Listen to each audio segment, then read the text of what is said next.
चलो अभी क्या पढ़ने वाले हम लोग, मेंस्ट्रुअल साइकिल, है ना।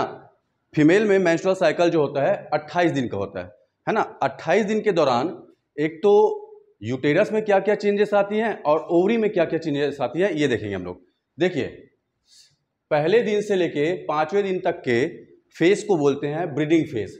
ब्रीडिंग फेज में एक्चुअली होता क्या है कि जो पुरानी एंडोमेट्रियम है, पुरानी जो एंडोमेट्रियम है वो टूट टूट के इस वेजाइना से बाहर आती है।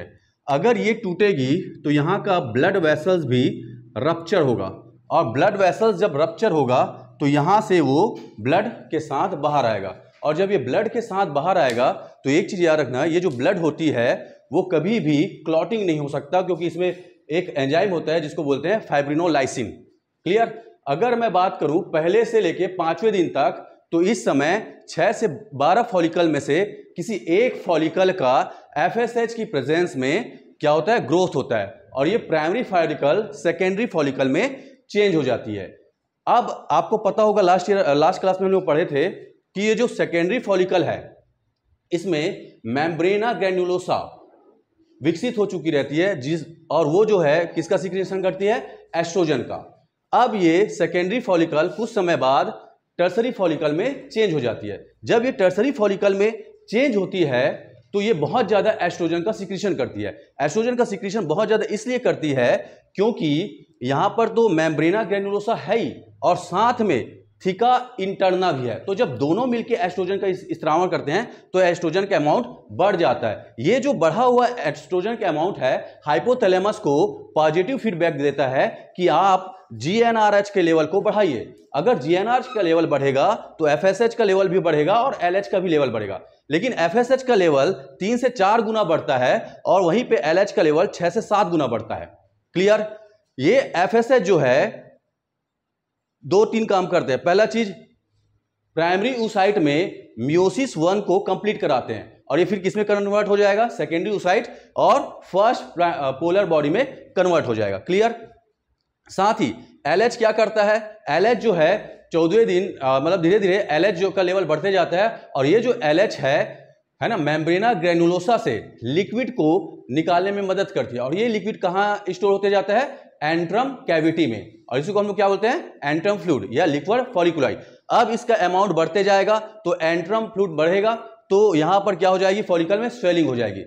अब क्या होगा, ये ब्लास्ट होगा, और ब्लास्ट होगा तो इसको ओवुलेशन करना पड़ेगा, है ना। चलिए देखिए आगे क्या होता है। एलएच जो है प्रोजेस्टेरॉन के लेवल को बढ़ाता है और एस्ट्रोजन के लेवल को कम करता है। ये जो प्रोजेस्टेरॉन का लेवल जो बढ़ा हुआ है कोलिजनेस एंजाइम को क्या कर देता है, एक्टिवेट करता है। और ये जो कोलिजनेस एंजाइम है थिका एक्सटर्ना और ट्यूनिका एल्बुजिनिया, थिका एक्सटर्ना जो फॉलिकल में है और ट्यूनिका एल्बुजिनिया जो ओवरी के अंदर है ना, जो लेयर है व्हाइट फाइब्रस कनेक्टिव टिश्यू का, ये जब दोनों घुलेगा तब तो जाके ओवुलेशन होगा। तो 14वें दिन क्या हो जाता है, ओवुलेशन हो जाता है। अब 14वें दिन ओवुलेशन हो गया तो ये जो सेकेंडरी oocyte है वो सीलोम में गिरती है ना। क्योंकि ये सीलोम में गिरती है इसलिए मानव का अंडा या एग कैसा होता है, कैसा होता है, सीलोमिक, राइट।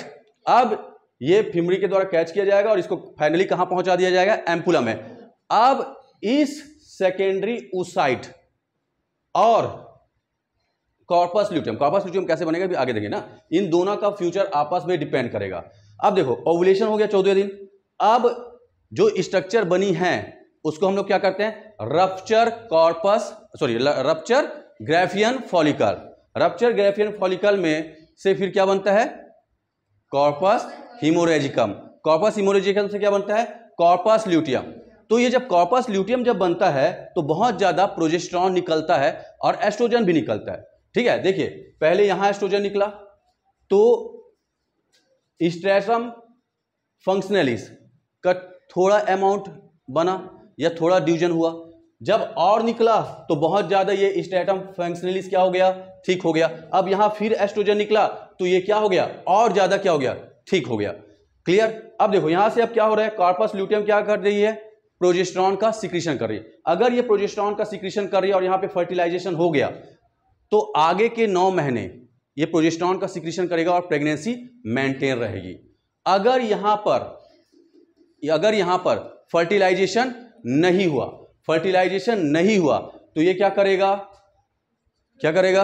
आप कार्पस ल्यूटियम नष्ट होना शुरू होगा।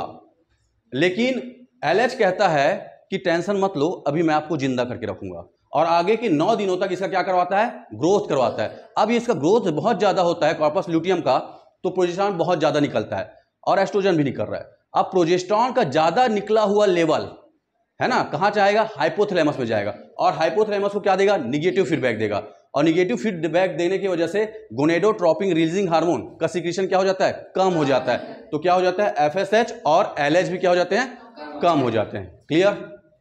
उसके बाद अब ये क्या होने लगता है? धीरे धीरे नष्ट होने लगता है, और नष्ट होते हुए कार्पस ल्यूटियम को क्या बोलते हैं? Corpus albicans. क्लियर? क्या बोलते हैं? Corpus albicans. अब क्या हो गया? प्रोजेस्टेरॉन का लेवल क्या हो गया? कम हो गया। एस्ट्रोजन का लेवल कम हो गया। अब ये कम हुआ लेवल हाइपोथैलेमस को फिर मैसेज देगा कि आप क्या करो? निगेटिव फीडबैक को क्या करो? हटाओ, क्योंकि निगेटिव फीडबैक हटेगा तभी तो एफएसएच का लेवल बढ़ेगा, एलएच का लेवल बढ़ेगा, और एफएसएच का लेवल बढ़ेगा तो अगली बार फिर किसका डेवलपमेंट होगा? फॉलिकल का डेवलपमेंट होगा। क्लियर है ना? तो ये क्या है? मेंस्ट्रुअल साइकिल कितने दिनों का होता है? 28 दिन का। क्लियर? Thank you.